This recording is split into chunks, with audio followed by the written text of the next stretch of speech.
Os seres humanos têm medos. Alguns medos vão sendo adquiridos à medida em que somos traumatizados com as armadilhas da vida. Mas talvez o maior medo seja o medo do imprevisto, o medo de algo que não controlamos, o medo do futuro.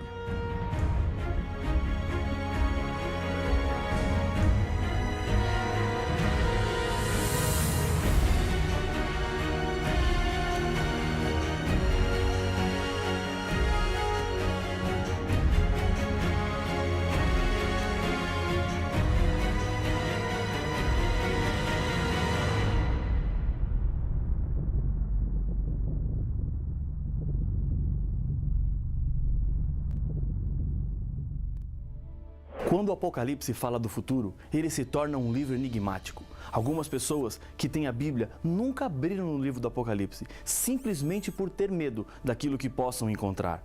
O livro do Apocalipse não é um livro que fala de tragédias, mas acima de tudo, um livro que fala sobre esperança. Deus nos revela um futuro onde o mundo voltará a ser perfeito, como era quando Deus o fez. Muitas promessas são quebradas. Mas isso não vale quando falamos sobre as promessas que Deus faz. O que Ele promete fazer, Ele faz. Deus não volta atrás das suas palavras e por isso cada promessa que Deus faz, na verdade, é uma certeza. A Bíblia tem centenas de promessas. O livro do Apocalipse está repleto delas, para fortalecer a fé de cada um dos fiéis.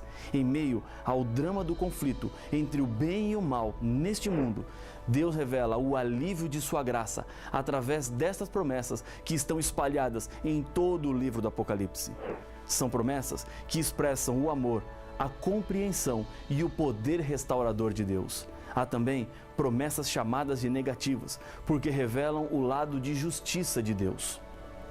Boa parte das promessas estão relacionadas com a segunda vinda de Jesus, outras com fidelidade e muitas com salvação e vida eterna. E o mais interessante é que as promessas do Apocalipse passam a barreira do tempo e falam aos nossos dias para homens e mulheres do século XXI. Não são versos escritos por um simples ser humano, mas pela inspiração dada por Deus. Por esse motivo, as palavras e as promessas de Jesus nunca passarão ou terão a data de validade vencida. Todas as promessas são para os vencedores. E no livro do Apocalipse, vencedores são todos aqueles que se salvarão. Existem promessas que são recompensas. Por exemplo, Apocalipse capítulo 22 e o verso 12. E eis que venho sem demora, e comigo está o galardão que tenho para retribuir a cada um, segundo as suas obras. Essa é uma promessa relacionada com a segunda vinda de Cristo. Nesse mesmo dia, o Senhor virá e destruirá todos os que destroem a terra, diz Apocalipse capítulo 11, verso 18, e dará vida eterna aos salvos. Promessa positiva para os salvos e negativa para os que se perderão. Qual é o tipo de recompensa que você está buscando receber de Deus? Faça uma análise de sua vida. Olhe para todos os lados. Existe algo que você precisa mudar? Uma coisa que não deve mais fazer? O seu problema é algum tipo de vício? Você tem feito escolhas perigosas que têm colocado o seu casamento e a sua família em perigo?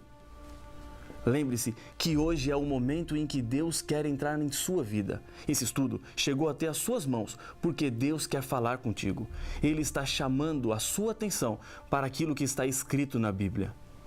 Deus quer te levar para uma terra perfeita e te dar uma vida perfeita. Nesse lugar, diz a Bíblia: quem tem ouvidos, ouça o que o Espírito diz às igrejas. Ao vencedor, dar-lhe-ei que se alimente da árvore da vida, que se encontra no paraíso de Deus. Apocalipse capítulo 2 e o verso 7. A árvore da vida é mencionada 6 vezes em toda a Bíblia. 3 vezes no primeiro livro da Bíblia, Gênesis, e 3 vezes no último livro da Bíblia, Apocalipse. Para que o homem não vivesse eternamente como pecador, após o primeiro pecado, Deus não permitiu que o homem comesse mais desta árvore, retirando-a da terra. Você já imaginou a maldição que seria sermos eternamente pecadores? Isso quer dizer que seríamos eternamente cegos, paralíticos, mudos, doentes. Com o envelhecimento do corpo, sem descanso, seríamos eternamente infelizes. Sofrer as dores terríveis de um câncer e não poder curar-se e nem morrer? Ficar eternamente prostrado em uma cama, sem forças para levantar-se, sem possibilidade de acabar com esse sofrimento? A criança de um lar pobre não quer passar fome e miséria eterna. Satanás queria tudo isso e muito mais. Deus não. Mas de acordo com a promessa bíblica, com o ser humano restaurado, transformado por Jesus, é prometido aos vencedores, ou seja, todos os salvos, que eles poderão comer da árvore da vida. Apesar de Deus ser perfeito e não gostar do pecado, Ele mostra sua compreensão e ternura para com os seres humanos pecadores e fracos. Deus sabe das nossas limitações por causa das sequelas que o mal deixou em nós. No momento em que João começa a ter as visões do livro do Apocalipse, ele mesmo conta: quando o vi, caí a seus pés como morto. Porém, ele pôs sobre mim a mão direita, dizendo: não temas, eu sou o primeiro e o último. Apocalipse capítulo 1 e o verso 17. No capítulo 2, verso 24, falando à igreja de Tiatira, outra prova da compreensão de Deus. Digo, todavia, a vós outros, os demais de Tiatira, a tantos quantos não têm essa doutrina e que não conheceram, como eles dizem, as coisas profundas de Satanás, outra carga não jogarei sobre vós. E em Apocalipse capítulo 3, verso 10, porque guardaste a palavra da minha perseverança, também eu te guardarei da hora da provação, que há de vir sobre o mundo inteiro, para experimentar os que habitam sobre a terra. Vivemos em uma época cheia de temores e provas. Viver não é fácil. Cada dia temos uma nova luta. Tudo isso faz com que as promessas do Apocalipse se tornem cada vez mais atuais e poderosas. A Bíblia nos adverte quanto à influência e à atuação de Satanás em nossa vida, o comparando a um leão.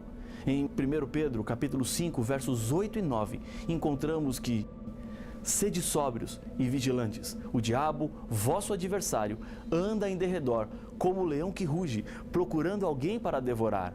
Resisti-lhe firmes na fé, certos de que o sofrimento iguais aos vossos estão se cumprindo em vossa irmandade, espalhadas pelo mundo.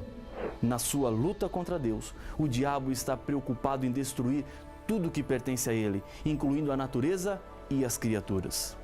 O mesmo apóstolo João, que escreveu o Apocalipse, em sua primeira carta, no capítulo 3, verso 8, nos diz: aquele que pratica o pecado procede do diabo, porque o diabo vive pecando desde o princípio. Para isso se manifestou o Filho de Deus, para destruir as obras do diabo. O mesmo capítulo 3 de 1 João explica o que é o pecado. Todo aquele que pratica o pecado também transgride a lei, porque o pecado é a transgressão da lei. O pecado existe porque a lei existe. Se a lei for abolida, como dizem algumas pessoas, isso significa que o pecado não existe mais. E ter certeza que o pecado continua existindo é fácil. Basta olhar para o mundo ao seu redor e você comprovará que existem princípios que, se forem quebrados, trarão dor e sofrimento para os seres humanos. Jesus não veio à Terra para mudar a lei. Jesus demonstrou para o universo que é possível guardar a sua lei, e ela é que nos protege contra os tubarões ou o leão que anda ao nosso redor, sempre pronto para nos destruir. Uma vez que a pessoa aceita receber Jesus em sua vida, recebe dele a salvação e assim deve viver de acordo com a vontade de Deus. Essa característica fica clara quando o Apocalipse declara que o povo de Deus na terra tem duas características. Acompanhe a leitura de Apocalipse capítulo 12 e o verso 17. Irou-se o dragão contra a mulher e foi pelejar com os restantes da sua descendência, os que guardam os mandamentos de Deus e têm o testemunho de Jesus, e se pôs em pé sobre a areia do mar. Satanás odeia a Deus e a sua lei, pois ela é a expressão do caráter de Deus. Por isso que quem vive contrário à lei de Deus está reproduzindo a conduta de Satanás. Jesus disse: se me amais, guardareis os meus mandamentos. João capítulo 14, o verso 15. Ao guardar os mandamentos, demonstramos a nossa identificação com Cristo. Isso explica por que o diabo ataca os que são fiéis a Jesus. E é na hora da provação que a promessa de Jesus se torna mais doce. Em Apocalipse capítulo 2, verso 10, Jesus nos promete: ser fiel até a morte, e dar-te-ei a coroa da vida. Esse é o plano maior de Deus para você, vida eterna. Ao compreendermos que Deus espera obediência à sua lei, outro passo deve ser dado. Ouvindo eles estas coisas, compungiu-se-lhes o coração e perguntaram a Pedro e aos demais apóstolos: que faremos, irmão? Respondeu-lhes Pedro: arrependei-vos e cada um de vós seja batizado em nome de Jesus Cristo para a remissão dos vossos pecados e recebereis o dom do Espírito Santo. Atos capítulo 2, versos 37 e 38. Arrependimento representa uma mudança de vida e o batismo significa isso. Perceba que até as promessas de castigo do Apocalipse, que alguns podem considerar negativas, revelam o amor de Deus que quer conduzir cada ser humano ao arrependimento.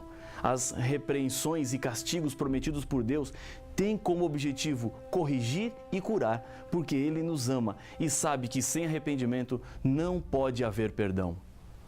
A salvação chega aos seres humanos de graça. Um homem que chegou atrasado a um encontro com um evangelista e lhe perguntou à porta: o que eu tenho que fazer para ser salvo? O velho evangelista lhe disse: você chegou atrasado. Eu sei, disse o homem aflito, eu preciso saber.